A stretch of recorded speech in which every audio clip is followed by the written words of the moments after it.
Bismillahirrahmanirrahim. Assalamualaikum warahmatullahi wabarakatuh.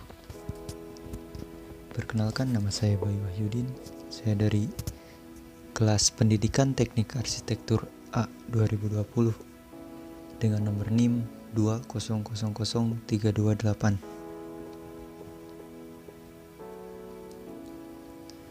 Moral, pendidikan karakter, dan pendidikan kewarganegaraan. Masalah moral, demikian pula dimensi moral dalam pendidikan umum dan khususnya pembelajaran atau karakter moral masa sekarang agaknya hangat dan aktual dibicarakan, terutama dikaitkan dengan kualitas karakter moral manusia di era ini.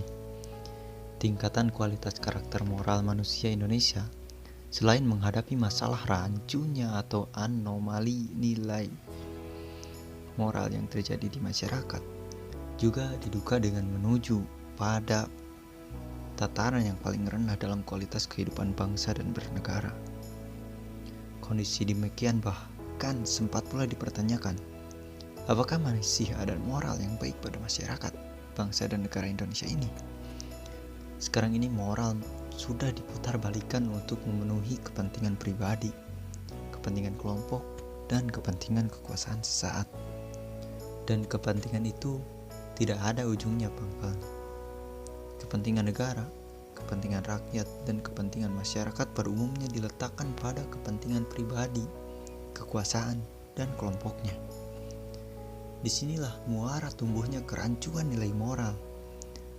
Pada gilirannya, memuntahkan dilema moral yang terjadi di masyarakat, khususnya terhadap generasi muda yang sedang tumbuh, berkembang, dan mencari jawaban moral dalam kehidupannya, baik bermasyarakat, berbangsa, dan bernegara.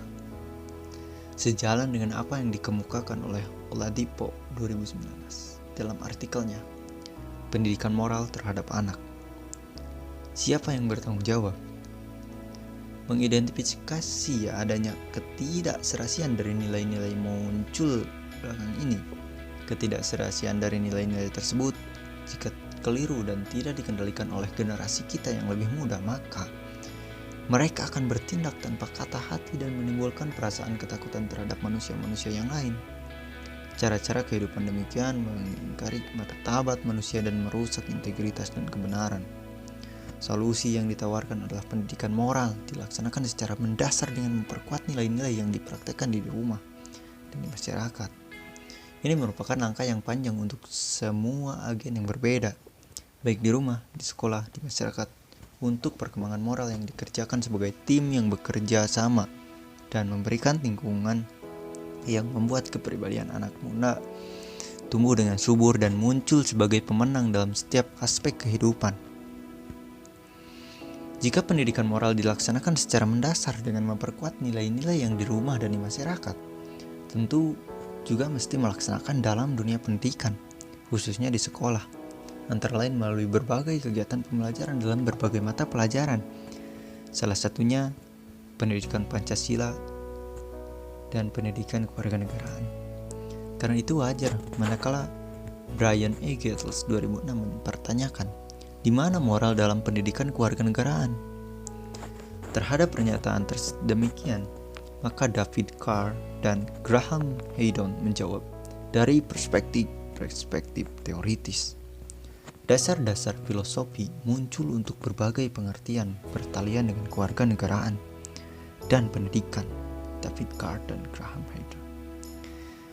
Seperti pembicaraan tentang hak-hak asasi manusia, kebijakan dan karakter dan perspektif masyarakat, kebijakan etika, moralitas, dan respect. Helen Heste dan Amy Hogan menjawab dengan memadukan gambaran perspektif teoritis dari politik dan psikologi sosial dari studi empiris tentang sikap-sikap dan perilaku politik dari orang muda seperti literasi politik, tidak hanya dalam bentuk pemberian suara, tetapi keikutsertaan kewarganegaraan dalam pelayanan masyarakat dan demokrasi akan efektif mendorong motivasi kewarganegaraan Dan Rob menjawabnya dalam bentuk mengkritik terhadap konteks nasional, terhadap fakta adanya kurang perhatiannya untuk meletakkan penalaran moral dalam pendekatan-pendekatan kurikulum bagi pendidikan kewarganegaraan, dan khususnya peluang-peluang pedagogi yang berkaitan dengan pengembangan dan implementasi dari kebijakan-kebijakan perilaku sekolah, seperti pelibatan orang muda dan wilayah kebijakan dan implementasi perilaku sekolah. Itulah materi yang saya bisa sampaikan. Saya Bayu Wahyudin dari Program Studi Pendidikan Teknik Arsitektur Fakultas Pendidikan Teknologi Kejuruan UPI, dengan dosen pengampu Profesor Dr. Haji Encep Sarip Nurdin, MP, MSI, dan Bapak Abdul Aziz, MPD. Sekian, wassalamualaikum warahmatullahi wabarakatuh.